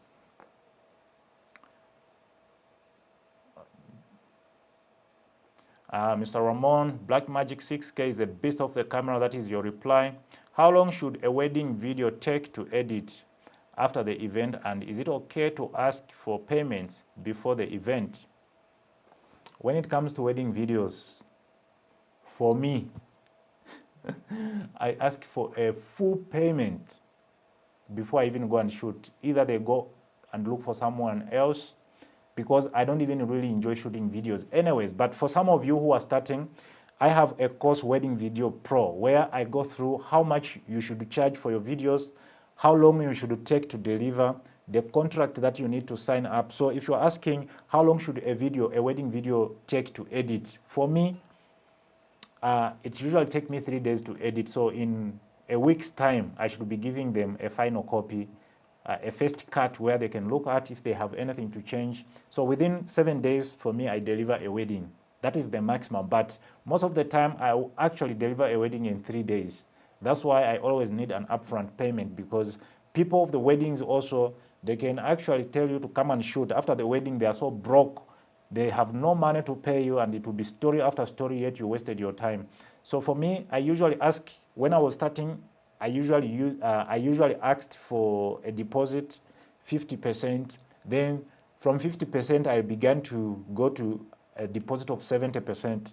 You know, those other things of, oh no, what kind of a film, what kind of service you want an upfront payment? It's because you have seen my work, you've seen that I deliver, you see that I do these things. So what is your doubt? You give people a down payment so that at least you are safe in case I don't deliver. But for me, if you come to me, you know it's a must. So if you are trying to argue with me to say whether I'm going to deliver or not, then I'll just as well tell you, just find another person. Because I don't want after I'm done with the wedding, they are broke. And that's the secret. I think if you are a wedding videographer, try to demand full payment before you go and shoot. Try to send them a quotation, let them tell you to say, hey, we cannot afford full payment now. Then make sure you give them a contract. I have a template of a wedding video contract in my course, Wedding Video Pro. Everything is there, how you approach, how you talk to them, and stuff like that. So make sure, because couples, they can say, no, we just pay half, and then we'll pay half later. After the wedding, they are broke. They borrowed the money to hire a gown, to hire a venue. They borrowed everything. Even the house they are staying, it's everything. So couples usually become broke immediately after their wedding. And it will be very tough for you to get your money back. That's why for me, I used to ask for a full upfront payment. All right, I'm from Malawi. A Canon R50 is a good in video or photos. It's good both on video and photos. It's a camera that you can use for both, and it does good at both. If the skills behind it is really good, and also the lenses that you pair it with are very good. So if you are going to shoot a lot of photography, at least get a good lens like 70 to 200, like a 24 to 70 millimeter. That's a really all-round lens that I can recommend for that camera. You know, those lenses are really beasts. They produce really good videos, not really so sharp and stuff like that. And also you need to have like one prime lens somewhere, even a 50 millimeter prime, a 35 millimeter prime for videos, especially because prime lenses have got really these nice videos. Mr. Bernard, Sony a7 III is amazing. Shot a wedding video with it at once. Only downside, it doesn't have 10-bit. That's great. I've shot with a Sony a7 III for the longest period, especially for events and stuff, because events, they don't really need color grading. I'll just really use a standard profile. But for other things that need color grading, without that 10 bits, it's a problem. It's a problem. And it doesn't shoot 60 frames in 4K. That's another thing. All right, I use Canon XA60B.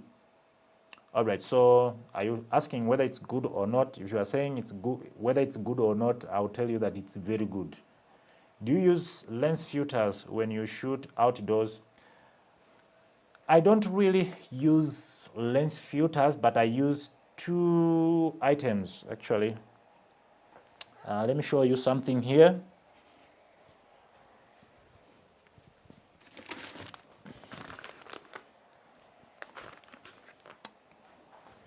All right, so whenever I'm shooting videos, I don't really like using lens filters, but I normally use ND filters, right? To just cut, I want the videos to look as original as possible. So there are other people who use modifiers, you know, like they want to modify how they'll put an orange filter there, they'll put a blue filter, they'll put a gradient filter and stuff like that. So those I don't use, but every filmmaker, you see this thing is actually still new, came from Amazon. So every filmmaker, when you are shooting outside, if you want to maintain the correct settings, you need to have one of these, right? This is an ND filter.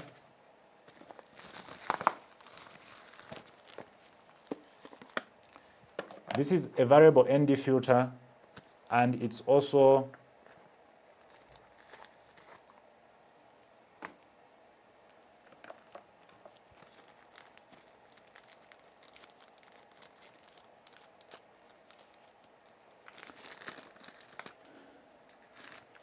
there it goes. So this is the variable ND filter. It is also what you call this, a polarizer. You know, this side, it's a variable ND filter, and these are the only filters that I use on my lenses. Also, this side, it's a variable ND filter, and in front here is a polarizer to cut reflections, you know, especially if you are shooting outdoor. If you want the blue sky to look really blue, you can cut those light reflections with a polarizer. And then if you want to maintain if you're using a camera that doesn't have in-body ND filters, you can actually just hook this ND filter in front of your lens and adjust the exposure, you know. So sometimes if you're shooting during the daylight, you'll be forced maybe to crank the shutter speed higher so that the image can be darker, or reduce the aperture. But if you're reducing the aperture, you are losing that natural, you are losing that motion, the background blur, the bokeh, you are losing it. So in order for you to maintain those kind of looks, you need to have one of these, at least a variable ND filter that you can cut some of the light entering your lens, and also a CPL that you can actually cut some of the reflection, especially if you are shooting on car windows. A CPL is good. When you are shooting, when you are pointing your camera during broad daylight, even to the forest or to anything that is green, that light that is coming from the sun, it has got these reflections when it bounces that. So if you want to have that proper green light, you use at least a CPL, you get really good image.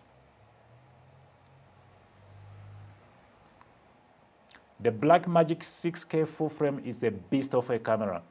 What is your TikTok handle? My TikTok handle is San Pedro. People right now are on TikTok also watching.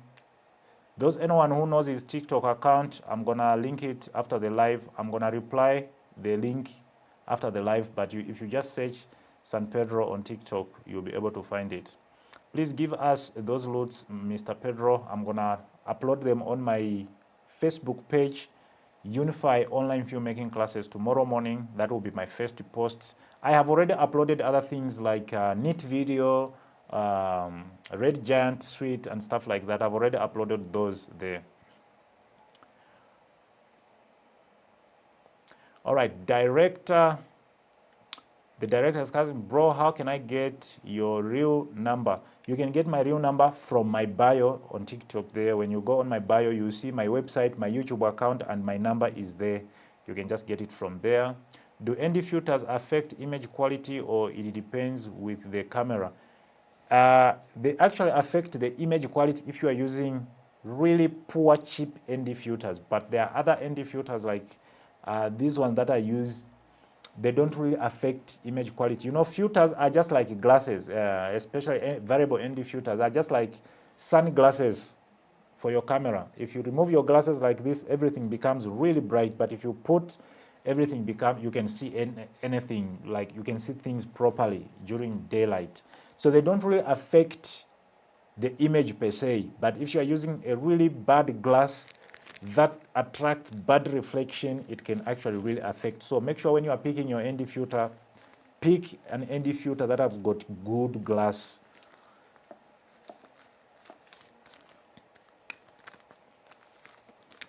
All right, guys, thank you so much for tuning. I hope today you learned one or two things. We are going to be live again on Monday. So if you have any questions or anything that you want to know in videography, I have courses that can take you through the whole entire videography in the shortest period of time. So I have all these courses that you can see here, amazing courses. You can all enroll them. You can enroll at ufc.unifyinventive.net. If you want to learn filmmaking, cameras and stuff, you can get that course. And then there's video editing. You can get this course. It's very nice. Everything is there. If you want to learn color grading, you can get Color Grading Pro Max. You can also learn more about music videos in Music Video Ultra. Then you can learn wedding videography. It's a full course on its own, very packed with everything that you need. Then we have live streaming. If you want to know how to live stream like this, there is live streaming course there. And then we have the business side of videography, how to make money in videography. And then we have a lot of other products there like LUTs, over 3,000 LUTs. We've got a lot of video transitions that can make your videos to go to the next level. Got a lot of Lightroom presets, over 23,000 presets. So if you really want to learn a lot about videography, I have an online filmmaking classes where I took my time to explain some of these questions that you are asking really in a chronological order and with examples showing you exactly if you put a filter, what you get and stuff like that. So if you have any questions, let's see on YouTube if they still have questions.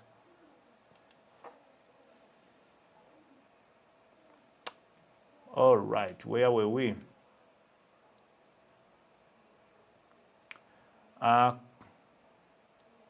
I can see Royal Image Creations compared to standard profile. Does the CineStyle capture more info?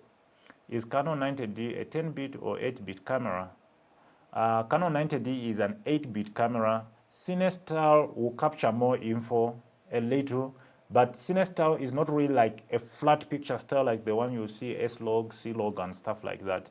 It's still a flat style that still captures a bit of colors and contrast, but it's flat compared to the natural standard or the standard profile that is in the camera. Okay, looking for Sigma 18-35, how much can you get it for me based in Johannesburg? I had the Sigma 18-35, I'm sure it is still there. I advertised it for 8,000. It comes with the ND filters, variable ND filters and everything. And that's good part when you are buying stuff from me because it comes with all accessories. Unfortunately, it's gone, but I'm expecting to have some orders end of February. I'll have a lot of cameras that I'll be selling, and maybe just be on the lookout. Hi bro, I'm in Ghana. You recommend Blackmagic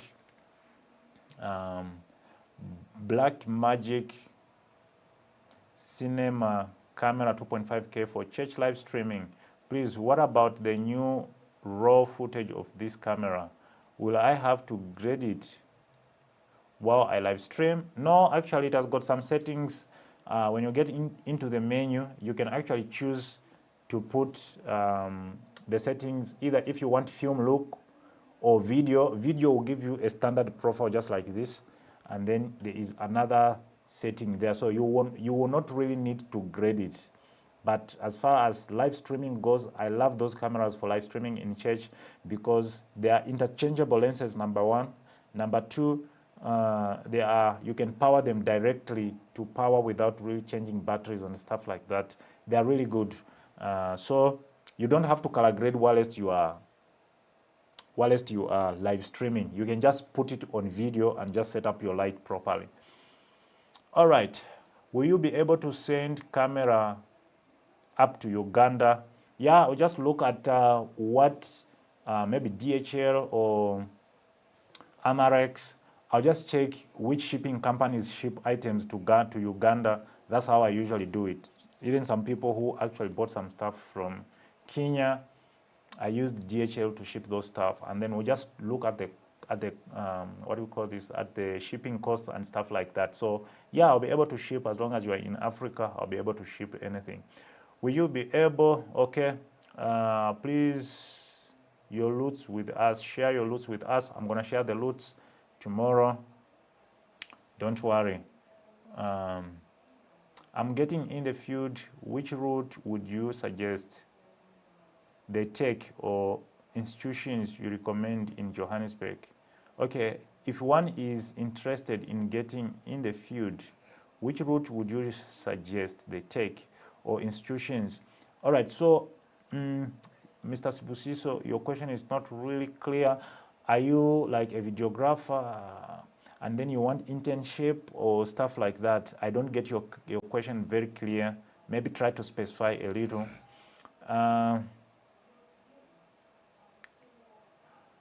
Go Better says, I appreciate your work as a filmmaker. You work so long on computers, smartphones, etc. How do you protect your eyes' health, bro? I think I used to have some glasses that were specifically made for me by the doctor, some climatic glasses, but I never really liked them. I don't really protect myself in any way as far as I'm concerned. But what I usually do is there's one trick that I was taught about the blue light from the screen. So I normally use I usually turn the blue light from the screen. I'll go to the settings of the screen and turn down the blue light because that is the one that affects your eyes in a way. I forgot exactly what the doctor explained to me properly, but all I know is always reduce the blue light from your screen. I only turn it on when I'm about to start grading because I want to see things clearly. But yeah, even on my phone, I've always, there's a setting in your phone that reduces the blue light from your phone so that at least your eyes are not affected. So that is just really how I protect myself. I used to have glasses for these things, but I would forget them, and I actually lost them. Can you use Intercape buses from South Africa to Malawi? Is it safe? I'm interested to buy from you things. I've sent things from Malawi to Malawi. Sometimes with those Malawian bus, I don't know, is it city to city? I want to send some stuff there. What usually happens is if I'm sending something, I'll just really talk to the conductor, give them to the driver or the person that I'm sending with, give them your contact information. They call you before they start, and I have their number, you have their number. So you just be tracking them. Most of the time, actually, I'll just get a message from the buyer that, oh, I received my stuff, because once they get to Malawi, you are the one who is in contact with them, or once they get to whichever country, you are the one who is in contact with them. But I'll always make sure that you get your stuff in the safest manner. There has never been any problem yet, and I hope it stays like that. Which software did you use to create the bureau you just played?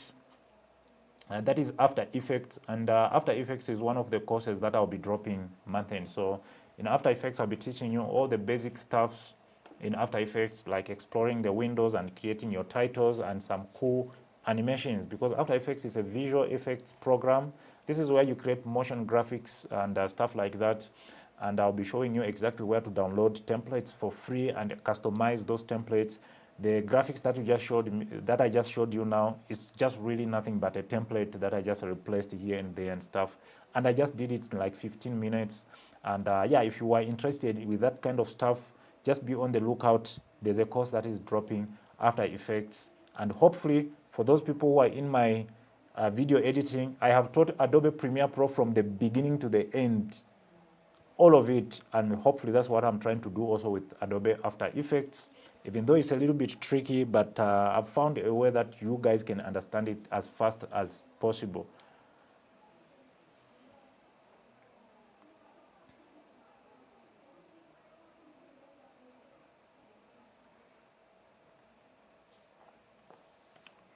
All right, guys, thank you so much for tuning in today. Please let me know what topic you would want us to talk about in details. I'm just going to give you 2 minutes to suggest some topics, because today's live is over. Thank you so much for those who tuned in. You are the ones who actually encourage me to do this. Otherwise, sometimes I feel like, why am I even doing this? But then if I don't do them, then I get a lot of questions on my WhatsApp, people asking this, and then I'm like, no, maybe I should just go once and we have a chat, because sometimes you can see there's Mr. Joe Malcolm. There are other professionals here whereby if I didn't answer something properly, they'll try to correct it in a way and stuff like that. So it's just really like a community of talented filmmakers. So let's see, on Monday I'll be live again, but I don't know exactly which topic to teach. So if you can take 2 minutes and suggest which topic I must look at next week, then that would be great. Hi, Mr. Pedro, have you ever corrupted project by mistake due to card error? What is the solution? I think I have the solution on my YouTube account. If your memory card is corrupt, in fact, when I was shooting a video in Zimbabwe, there was a scene where someone popped the champagne, and that whole champagne went on my RED camera, and the camera instantly switched off. When I switched it on, the card was corrupt. It was showing format memory card. So I just took the memory card out, and that is the memory card that I used the whole day. I just took it out and put another one. The camera likely it came on, and I went on and shot. When I went home, I just used a software to just retrieve all the files, and I retrieved all the files from the corrupt memory card. So it's doable, and I have a tutorial on my YouTube channel. I don't know, everybody who is watching here, can you just go and subscribe there? Because I think most of the stuff like this, I've been asked a lot of stuff like this, and I usually create tutorials to answer some of this stuff. So it is really good that you subscribe, so that as I'm answering some of this stuff, maybe you might land in the similar position or in the similar, then the video will be there. You will not miss out for some of this stuff. Sony Vegas is the best to edit a video. Yeah, Sony Vegas is good, but I don't think it's really professional. It's really good to do some, some basic editing like cutting, joining, add a little bit of, contrast, colors and stuff like that. But if you really want to do professional video editing, I think I would advise you to look at Final Cut Pro, Adobe Premiere Pro, and DaVinci Resolve. All right, guys, let's suggest which topic you would want us to look at in the next live stream. The rest of other stuff, you can find them on my course. In my course, they are there. A lot. Everything that I teach here is just a tip.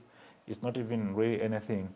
And the questions also get me off guard. Sometimes I'm not prepared for your questions, so I'll just explain exactly. But in the course, I took my time, make sure that I explain everything by example, not like what I'm doing now. There, if I'm teaching about editing, you also need to get your computer next so that you follow exactly what I'm doing. By the time you are done with one chapter, you already have an idea that you can do it on your own. I teach videography practically, not theoretically like this. Now we are just talking. All right. Mr. Martini Studio says, I'm late today and I have a question to ask. You can ask Mr. Martini. I'm waiting for your question, then we close the live stream. Which software did you use to create? I answered all these ones. Where to get free software? Can you ship to UK? This is Makawa Eneti Madin. I don't ship to UK due to shipping costs and stuff like that.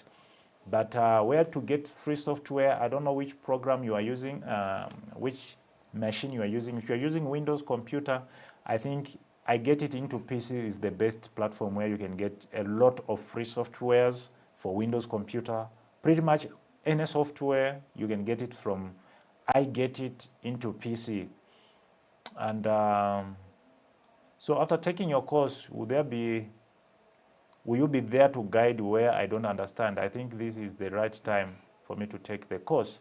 Of course, you should ask any person who has taken my course, as you are learning and you find a problem, sometimes you can even give me a video call.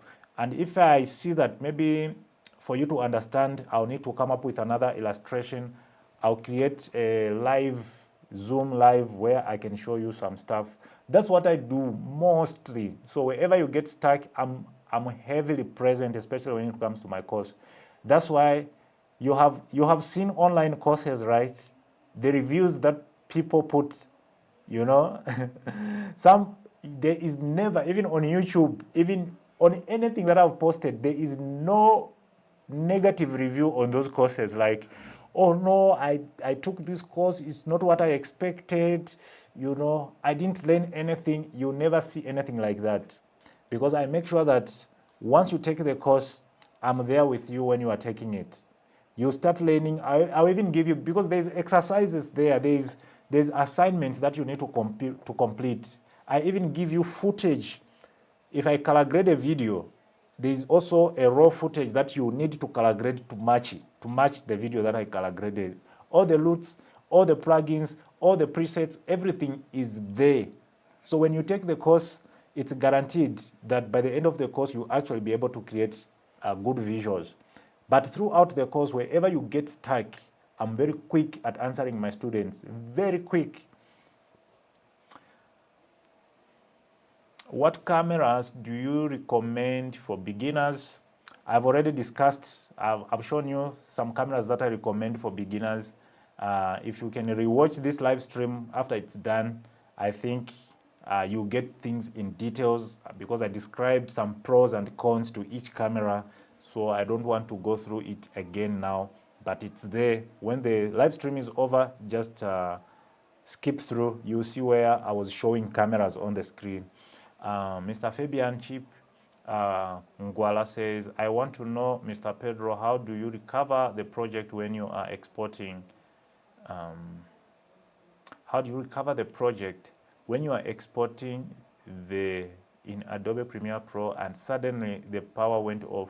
Is it possible to start where it was? It's possible. that sometimes you need to go into the settings of Adobe Premiere Pro and increase the frequency of autosave. It's recoverable actually. We have had such problems in the past, especially back in Zambia, where electricity will just disappear. But Adobe Premiere Pro actually has got an autosave. So if your project becomes corrupt, you can go into Adobe Premiere Pro's folder and look for autosaved. You actually see the last autosaved. If you open it, it will open. But also, if you are working in the environment where electricity is going frequently or unexpectedly, make sure you increase the frequency of auto-saving. You know, you can increase it to 1 minute. Every 1 minute, it should save whatever that you have done. And it can save not on the original project, but it opens its own project in the autosave folder, and you'll find your autosaves there if anything happens. So it's very possible. All right, so Mr. Sibusiso says, I suggest a topic about filmmaking collaboration. That is a really important topic, actually. So I think we're going to be looking at that. For some of you people to know me where I am right now, it's not really because I was having a lot of connections, I got lucky and stuff. A lot of these gigs that I got, shooting Caspar Nyovest, shooting AKA, MT, all these people, Master KG, DJ Tira, all these projects came through collaborating with other videographers. And this topic, I taught it in details in my course, Videography Business. You know, some of you are failing to get clients now because you are not connected to any other videographer. There are so many students or people who are connected to me that I give projects because most of the time I'm busy. So if I have projects that come when I'm busy, those people, they trust me to do their project. I'll recommend somebody. Oh, there's Mr. Doom Arts who does amazing videos. Please go and film with him. That is the importance of videographers collaborating. Become friends with other videographers in the industry. Even myself, I get a lot of projects through other videographers. Half of the projects that I shot in Zimbabwe just came through other videographers, you know. Mr. Zoro comes to me and say, hey, Pedro, we are shooting Mr. Japreza's video. Would want to collaborate with you on this project. So I got a project and I got paid, you know, a lot of them. So it's very important to collaborate. So I think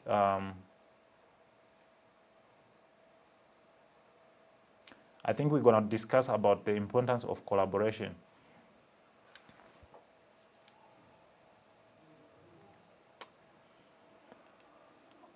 All right, guys, thank you very much for tuning in tonight. I'll see you again on Monday. Have a good night.